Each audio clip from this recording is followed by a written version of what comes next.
As a teenager, rich kid, Delan Millard had the world quite literally at his fingertips. At the age of 14, he had become the youngest Canadian to single-handedly fly a helicopter and an airplane on the same day.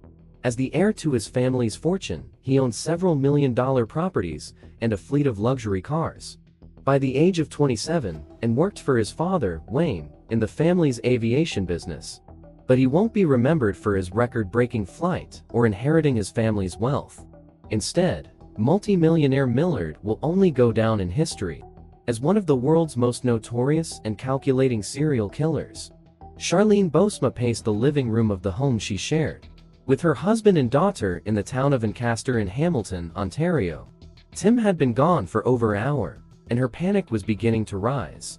Taken two men out in the Dodge Ram truck they were trying to sell via an online advert, and the trio still hadn't returned from the test drive. The whole situation was strange. The pair had told Charlene they'd been dropped off by a friend, but there was no sign of the friend's car. Now, Charlene's calls to Tim's mobile were going straight to voicemail, and her texts were going unanswered. When Tim still hadn't arrived home later that night, Charlene called the police to report her husband missing. The search for the 32-year-old began quickly, with Hamilton police citing the case as a missing persons investigation with unusual circumstances. K-9 units were deployed, and the search and rescue team, along with most of Ancaster's small community, began their hunt. 3 days later, Tim's phone was found near Brantford, on an industrial site, around a 20-minute drive from Ancaster. But there was no sign of Tim or the truck. The investigation turned to the phone number that had been used to contact Tim. Police quickly discovered that it was a burner phone. But Tim wasn't the only person contacted using that number. Police spoke to Israel Army veteran Igor Tomenko, who was also selling a Dodge Ram. He told them that taken two men on a test drive just 2 days before Tim went missing. But unlike Tim, he returned from the trip. He was able to give investigators a description of the two men, detailing that one carried a small satchel and had a strange tattoo on his wrist. During another press conference, the descriptions of the two men were given, and within a few days, officers from Peel and Toronto agencies had called in, stating they knew exactly who Hamilton police were looking for. Born in 1985 to Wayne and Madeleine, Delan Millard was the heir to the multi-million-dollar Canadian airline Millard Air. At the time, the 27-year-old owned several properties, including 2 condos, a farm, and a mansion in Etobicoke. He had a fleet of luxury vehicles and was a record holder as the youngest soloist Canadian to fly a helicopter and plane on the same day. His parents had divorced when he was young, and just a few months before, his father had committed suicide, making him the beneficiary of the family fortune. Millard hosted parties and had a playboy persona with multiple girlfriends. He let friends stay at his numerous properties, and moved around so often that some of his house staff had never even met him. On the 11th of May, 4 days after Tim had gone missing, Millard was arrested by Hamilton police. The search warrant was granted quickly, and the next day, Tim's Dodge Ram was found in a huge trailer on the driveway of Millard's mother's home. The truck had been stripped, but luminol tests showed evidence of blood and that a cleanup had taken place. Tim's car keys were also found on Millard's keychain. Police searched his other properties and were told by Ches Main, a dirt bike rider who often rode around the land of Millard's farm, that there were strange objects scattered around the property, including an industrial-sized incinerator. Crudely stenciled onto the side of the 10FT furnace was "The Eliminator," and inside, forensics found small bone fragments, including remains of human teeth. Because of the fire damage, it was near impossible to collect DNA from the remains. However, it was believed that the bone fragments found in the incinerator were Tim's.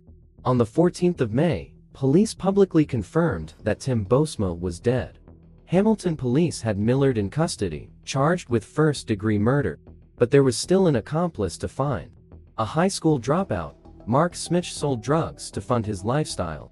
He'd been in trouble with the law because of the drugs, but also had a rap sheet of smaller offenses such as driving impaired and general mischief. He and Millard met in 2006, and within a few years, they were going on nighttime missions to steal cars and other vehicles. For excitement rather than profit, often burning the evidence at the side of the road. After a week of surveillance, Mark Smich was arrested on the 22nd of May and charged with first-degree murder on the same day as Tim's funeral. The community of Hamilton was devastated. It now looked like Tim was just a victim of thrill-seeking that went too far. Unfortunately, he wasn't the only victim of Delan Millard and Mark Smich. By the time the arrests had been made for Tim Bosma's death, Laura Babcock had been missing for nearly a year. The 23-year-old began dating Delan Millard in 2008. But their relationship was more of a friends with benefits situation. And soon Laura started dating other people. She met Sean Lerner in 2010, but the relationship ended after 18 months, though they stayed close. In 2011, Laura's life had begun to spiral out of control, and she suffered from anxiety and depression. She'd started harming herself and self-medicating, and was working for an escort service to pay for her habit. In June 2012, Sean Lerner began to help Laura get her life back on track. He loaned her an iPad to look for jobs and apartments, and was paying for a motel for her to stay in. Meanwhile, Laura was sleeping with Delan again, despite him having a girlfriend, Christina. The girlfriend found out from Laura that the pair were still having sex, and Millard told her that he'd take care of Laura, saying in a text, "First, I'm going to hurt her, then I'll make her leave. I will remove her from our lives." On the July 3, 2012, Millard picked Laura up from the station, and the pair drove to his house in Etobicoke. Her phone stopped pinging cell masts, but his mobile phone continued to do so, showing his clear movements that day. Mark Smich later received a text from Millard reading, "I'm on a mission. Back in 1 hour." An image taken with Millard's mobile phone that same day said enough.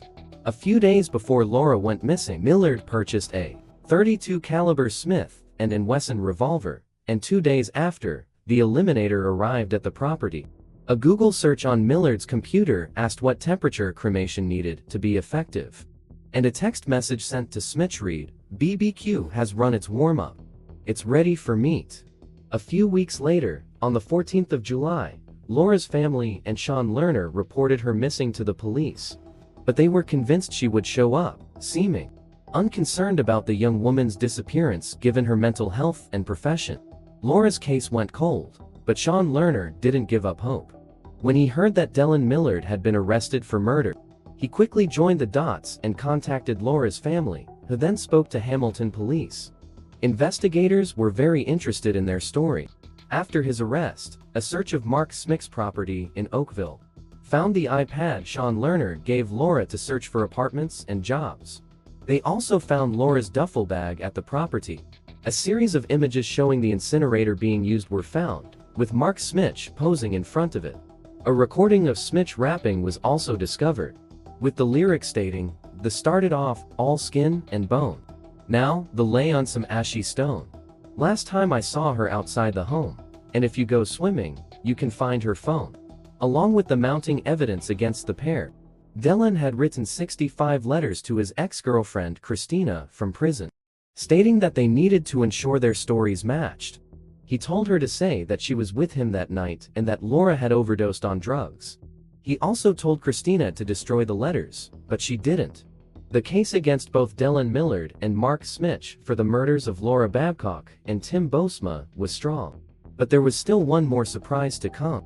Wayne Millard had died from a single gunshot wound through his left eye, which was ruled a suicide early on. His death was investigated, and the case was closed. But with what police now knew about Delan, they wanted to have another look at the facts. Speaking to family and colleagues, police found out that Wayne was threatening to stop funding his son's lifestyle. Delan was spending huge amounts of money and wasn't interested in the family business.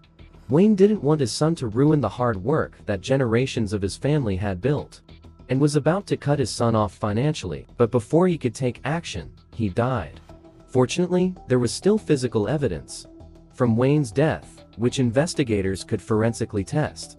The .32 caliber Smith & Wesson revolver used in the death had been bought by Delan just before Laura Babcock went missing, and it had his DNA all over it. There was also no gunshot residue on Wayne's clothing or hands.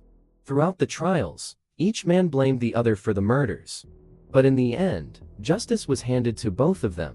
On the June 17, 2016, Delan Millard and Mark Smich were convicted for the murder of Tim Bosma and were sentenced to life in prison without the possibility of parole for 25 years. On the December 18, 2018, Delan Millard was convicted of the murder of his father. Smich will serve a minimum of 50 years in prison, and Millard will serve a minimum of 75 years in prison. Delan Millard threw away his seemingly perfect life because Laura Babcock and his father were standing in his way.